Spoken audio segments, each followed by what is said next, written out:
Bonjour à vous. Avant de vous raconter mon histoire, je vous invite à la partager à un maximum de personnes, surtout ceux-là qui ont pour habitude de dire que les Blancs ne font pas dans la sorcellerie et encore moins dans la magie noire. Mon histoire vraie et mystique que je m'en vais raconter ce soir est une expérience pure, simple et concrète du fait que ces gens-là, qu'importe leur couleur de peau, ils font exactement les mêmes choses que nous et même plus pire que nous. Alors, afin de faire monter cette vidéo, histoire de la faire découvrir par un maximum de personnes, parce que ça peut sauver les vies de nos sœurs africaines qui aiment bien les whiteys là. Faites-le, je vous assure, vous êtes en train de sauver des vies. Let's go to the story. Comment est-ce que je rencontre mon whitey? Je rencontre mon whitey à travers un de mes amis qui est aussi un de ses amis. Alors, ce dernier-là, avant d'être mon ami, il a passé le temps à me faire la cour. Sauf que je n'ai pas accepté parce que il était marié. Et après avoir insisté encore et encore, il a fini par comprendre que non, je ne veux pas être en couple avec un homme marié. C'est ainsi que nous avons décidé d'être des amis. De temps en temps, il m'invitait histoire d'aller prendre un pot. De temps en temps, il m'invitait histoire d'aller manger un petit bout. Alors, un jour, nous sommes restés. Il me fait comprendre que voilà, j'ai un de mes amis whitey qui va venir au pays. Et ce whitey-là, il aimerait vraiment une relation sérieuse pouvant aboutir au mariage. Je lui ai dit que, ah, d'accord, et tu comptes faire comment? Il m'a dit que non. Si je t'ai dit ça, c'est parce que j'aimerais vous mettre en contact. Je vous assure que sur le moment, j'étais un peu choquée parce que moi, je suis du style apouchou, un peu dans mes formes et tout. Et je sais bien que ces whitey-là aiment les filles minces. Qu'à cela ne tienne, je lui ai dit que, ah, si tu penses vraiment que je suis celle-là qui peut peut-être gérer ce mouvement, il n'y a pas de problème. En même temps, tu sais que depuis que je me suis séparée avec le père de mes enfants, moi, je cherche vraiment une relation stable. Donc, et ça fait aussi déjà depuis 1 an et plus que je suis sans relation. Donc, s'il veut vraiment du sérieux, je suis partante. C'est comme ça que mon ami m'a dit, ok, tu vas aller le rencontrer à telle place, à telle heure, que vous puissiez causer, histoire de voir s'il y aura du courant entre vous. C'est comme ça que je me suis apprêtée. Et moi, pour vous dire la vérité, j'étais tellement dans mon mood que voilà, je suis grasse. Il va pas aimer une fille comme moi. Donc, je n'ai pas voulu faire d'efforts. J'ai pris quelques sandales. Là, j'ai jeté sur les pieds, porté un cabas. Mes cheveux, c'était un peu du genre plusieurs semaines. J'ai juste brossé mes rastas et je suis partie. Quand j'arrive, le monsieur me regarde. Il m'observe. Il me dit, oh, vous avez des très beaux yeux. Je sens que vous avez un regard très profond, très pâleur. Je vous aime bien. C'est comme ça qu'on a causé. Mais après la causerie et au moment de se séparer, le monsieur me fait comprendre que bon, je ne suis pas très sûre que toi et moi on pourra faire quelque chose parce que voilà, je pense que je suis un peu trop âgée pour toi parce que le monsieur avait 71 ans et moi à l'époque des faits, j'avais 47 ans. Je lui ai dit que ah d'accord, mais c'est pas un si grand écart que ça. On peut essayer de voir, voilà. Il m'a dit que je ne te promets rien, mais voilà quoi. C'est comme ça que ce jour-là, le lendemain, il devait prendre son avion pour rentrer. Quand il rentre 2 semaines plus tard, il ne me fait pas signe. J'ai décidé que, ok, je vais un peu voir comment est-ce qu'il est arrivé et tout. C'est comme ça que je lui ai écrit, dis comment tu vas, tu es bien arrivé et tout ça, tu m'as pas fait signe. Le monsieur a dit, oui, je suis très bien arrivé, ne t'inquiète pas, désolé de ne pas t'avoir fait signe. On est resté comme ça encore 2 semaines. La deuxième semaine, dont on part déjà là à 1 mois, il m'appelle. Il me dit, dis, est-ce que ça te dirait si je t'invite en France, voilà, pour 2 semaines, est-ce que tu vas venir, ça te parle, tu veux bien venir? Imaginez ma joie, j'étais tellement contente que, wow, 1 mois de relation seulement, le monsieur veut déjà m'inviter en France. Il dit que oui, il n'y a pas de problème. C'est comme ça qu'il a fait toute la paperasse et tout, et j'arrive en France.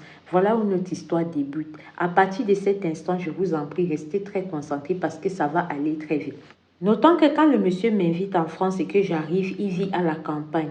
Et toute sa vie, il a été un fermier donc qui a prospéré dans sa vente de bétail et tout. Il est vraiment parmi les dignitaires de sa région. Alors quand je suis arrivée, il m'a pas amené chez lui. Il a plutôt loué un appartement dans la ville de sa campagne où il était. Et c'est là-bas que j'ai logé.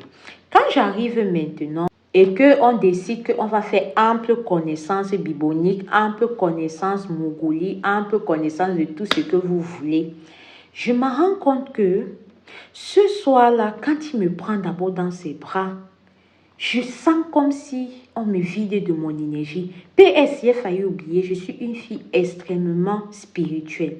Je suis une fille qui prie extrêmement, qui s'efforce tous les jours à pouvoir faire son jeûne. Donc le jeûne pour moi, c'est comme je respire. Je jeûne tous les jours et je fais ma prière accompagnée de cela. Alors comme je vous disais tantôt, c'est comme ça que quand il me prend dans ses bras, je constate qu'il y a quelque chose qui ne va pas. Je constate qu'il y a quelque chose qui ne tourne pas rond, mais je suis restée tranquille, mais je sentais comme si on était en train de me vider de mon énergie. Après, nous sommes passés au rapport. Quand on a fait les rapports, je ne sais pas comment je me suis évanouie. Et quand je m'évanouis, j'ai eu l'impression de partir dans une autre dimension. Alors, cette dimension où je suis arrivée là-bas, je me suis retrouvée dans le sous-sol de sa maison à lui-même.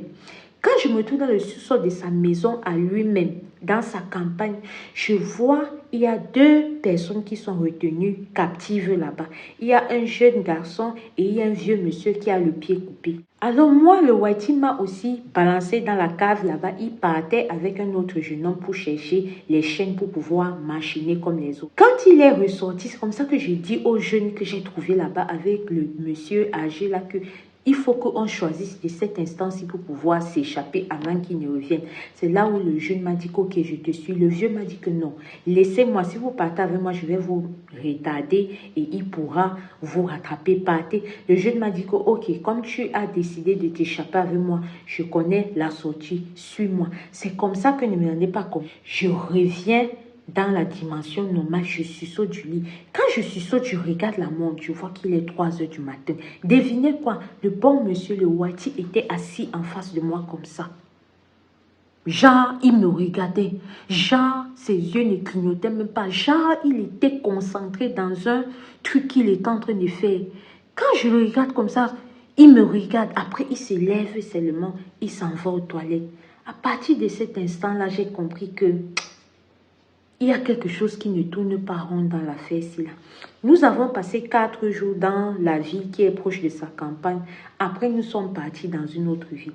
Quand on arrive là-bas, j'ai l'impression que le même scénario se répète. À chaque fois qu'il veut me toucher, je sens comme quoi je suis vidée de mon énergie. Je sens comme quoi il y a quelque chose qui ne va pas. Après, je suis restée. Passé de quelques jours, je lui ai dit que, écoute, moi j'ai constaté quelque chose et je ne sais pas ce que c'est. Je l'explique. Quand je l'explique, le monsieur est surpris que, ah, donc tu te rappelles de tout ce que tu as arrivé, de tout ce qui se passe. Il dit oui, vous allez comprendre plus tard pourquoi est-ce qu'il était surpris que je me rappelle. Je lui dis que voilà, à chaque fois je me rends compte de ça. Il me dit que non, tu dois sans doute te prendre la tête et tout. Peut-être ce sont les gens de l'Afrique qui sont en train de te faire des farces et tout et tout. Je lui dis que non. Tu as bien dit les gens de l'Afrique. Les gens de l'Afrique, là, je sais un peu comment est-ce qu'ils fonctionnent. Ce que je suis en train de voir là, c'est différent du genre de magie qui se passe en Afrique. Là, il y a quelque chose qui se passe. Il a tout fait pour mettre dans ma tête que non. J'étais en train de extrapoler. Non, ce sont les gens de l'Afrique là qui sont en train de me déranger. Je suis restée tranquille. J'ai notifié qu'il voulait toujours être en contact avec moi. Il voulait toujours me faire. Il voulait toujours être en contact avec moi. Il voulait toujours me faire. C'est là où j'ai commencé à échapper. Quand je commence à échapper en trouvant des motifs pour ne pas être de manière très close avec lui, il me dit que, mais pourquoi est-ce que tu as peur? Il faut venir, on va dormir. Je lui dis que non. Moi, je ne veux plus dormir avec toi. Parce que j'ai constaté que quand je dors avec toi, les gens de l'Afrique viennent me déranger. Et le moment où je suis en paix, c'est quand je dors seule. Notons que dans les rêves que j'avais fait là, j'ai constaté que un autre jour, quand je t'avais lu, voilà, et que je me suis encore évanouie et tout, j'ai vu comme quoi il était là avec les gens de son village, de la pleine campagne. Ils étaient en train de faire des tontines, voilà, et où chacun disait que tu dois cotiser ta personne, tu dois cotiser ta personne, tu dois faire ceci. J'ai vu des scènes un peu comme dans les films des sorciers d'avant, là, vous voyez un peu ce scénario-là. Quand je suis sûre, je me lève, je dis que... La fait si je ne sais pas, la fait si je ne sais pas. C'est comme ça que la nuit, là, j'ai cédé. J'ai dit ok, il m'a quand même fait venir ici. Là, il ne veut pas quand même rester. Je ne suis pas un peu avec lui. C'est comme ça que je pars, je me couche avec lui.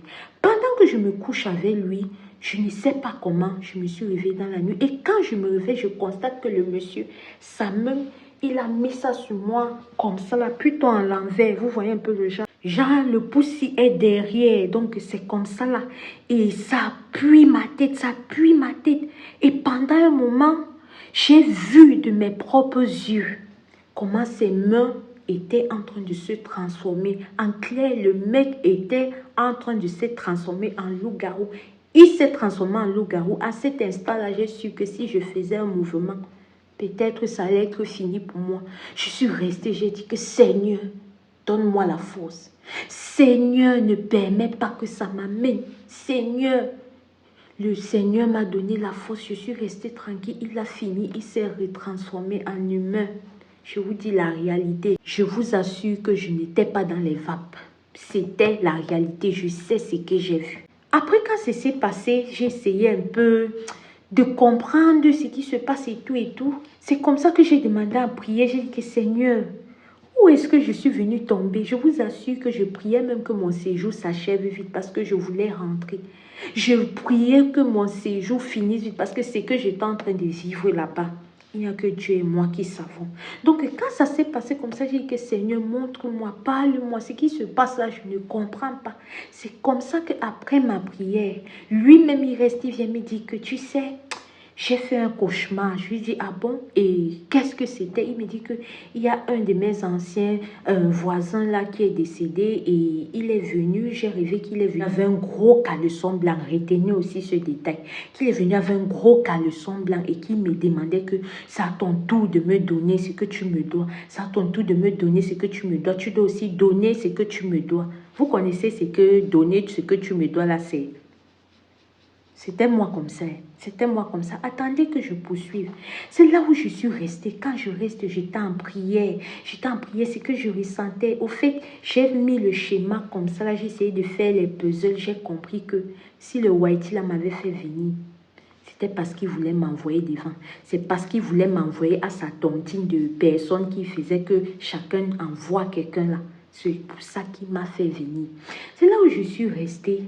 Un jour maintenant, quand mon voyage tirait déjà à sa fin, j'ai constaté qu'il devenait de plus en plus insistant. Mais avant ça, il m'a amené chez une de ses amies. Et son amie là, lui a demandé comme ça que c'est comment tu n'exerces plus ton magnétisme chez les gens et tout et tout.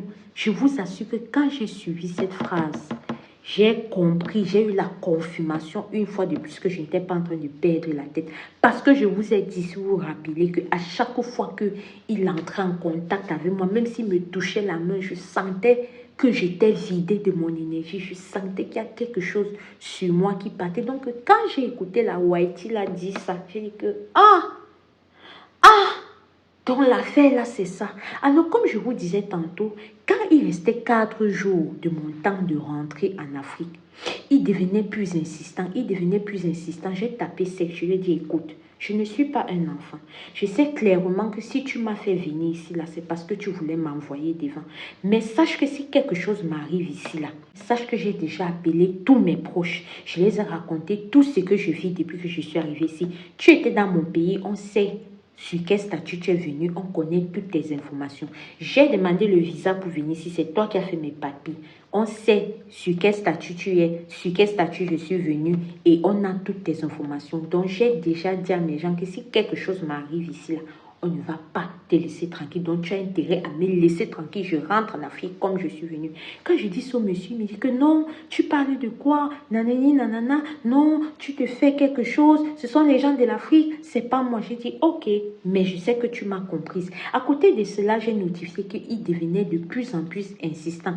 Plus mon jour de rentrée venait, Lui, s'il insistait de partir faire le mouvement de papa et maman avec moi. C'est là où, à moins 2 jours maintenant, mon grand frère m'appelle. Il me dit que, petite soeur, fais attention.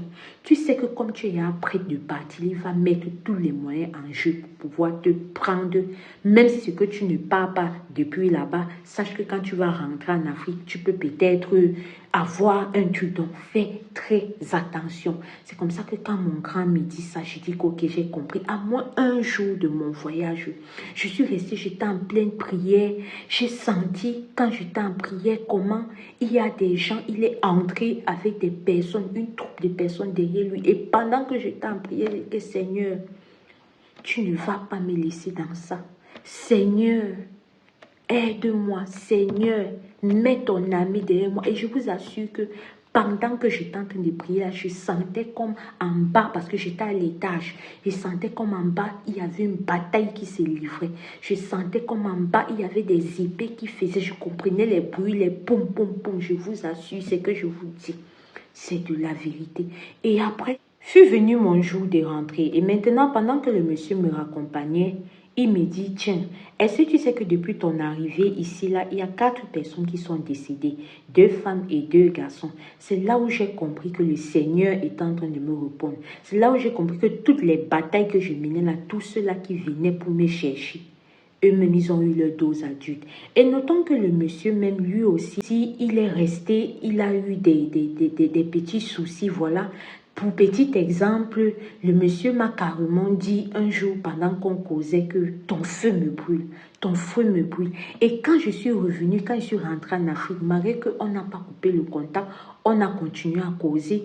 Le monsieur, je vous assure, il cherchait toujours à me prendre. Il est même venu en Afrique, il cherchait toujours à me prendre. Mais j'ai persisté dans la prière. Quand il rentre, comme je vous disais tantôt, il me dit que ton feu me brûle. Et ce monsieur-là a fait l'accident quand il est rentré. Il m'a dit que ça fait 25 ans aujourd'hui que je n'ai plus jamais fait d'accident. C'est là où j'ai compris que non. Le Dieu que je sais est un Dieu vivant. Par le passé, il m'a beaucoup aidé, voilà, parce que j'avais des choses à développer, il m'a beaucoup aidé. Mais je vous assure, je ne sais pas pourquoi est-ce que ce monsieur est entré dans ma vie.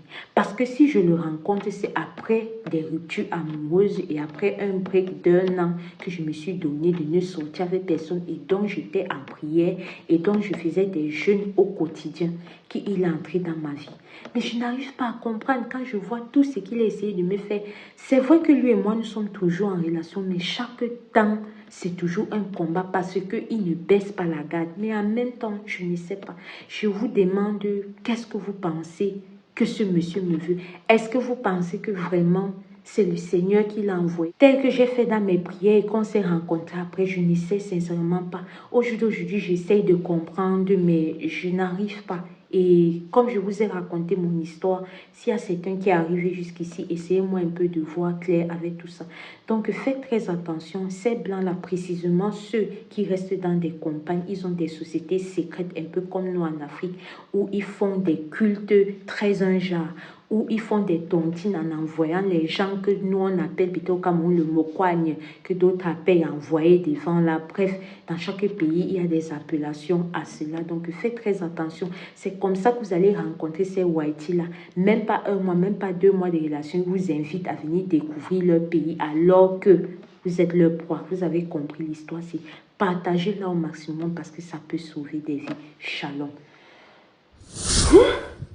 Alors la famille, ça c'est l'histoire de la sœur que j'ai tenue à partager avec vous parce que oui, elle a partagé cela avec nous sur notre numéro WhatsApp qui s'affiche là. Elle est entrée dans notre inbox et elle nous a raconté tout. Ma sœur, je te demande pardon parce que vous me connaissez déjà. Je te demande pardon parce que ton histoire était tellement rocambolesque, il y avait tellement d'éléments cruciaux que je sais que je n'ai pas tout dit.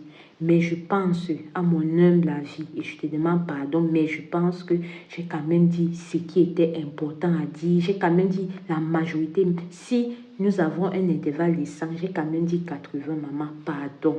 Ne te fâche pas. Ne vous fâchez pas, mais je pense que je vous ai passé quand même le message qui était à passer. Je pense que ceux qui ont les oreilles pour comprendre ont compris ce qu'il y avait à comprendre dans l'histoire-ci là. Les filles, affaire de Whitey. affaire de Whitey, on ne va pas dire affaire de Whitey en Afrique parce que s'il avait trouvé une fille ici, là, ça allait tout passer. Et si on fouille même qui c'est. Donc voilà, c'était l'histoire de la sœur. Si vous aussi, vous nous faites confiance, si vous aussi, vous avez un souci de partager votre vécu avec votre prochain, voilà, afin de sensibiliser, afin d'informer, je vous invite à nous écrire sur notre numéro WhatsApp. Si tu l'as déjà fait ou si tu comptes le faire, tu es le bienvenu une fois de plus et je te remercie pour ça. Famille, priez sans cesse, soyez prudents, le dehors est miné. Voilà ça, vous avez compris l'histoire là, non? Ok. Ici Alicia Lotus, je vous dis un bonjour ou un bonsoir en fonction de où vous m'écoutez. Je vous dis à très bientôt pour une prochaine vidéo. Si toi aussi tu as notifié ma perte de poids par rapport à mes précédentes vidéos, va regarder sur la section directe. Je vous ai donné les secrets de ce qui me fait perdre le poids en espérant que ça va aussi vous aider. Shalom, au revoir, merci.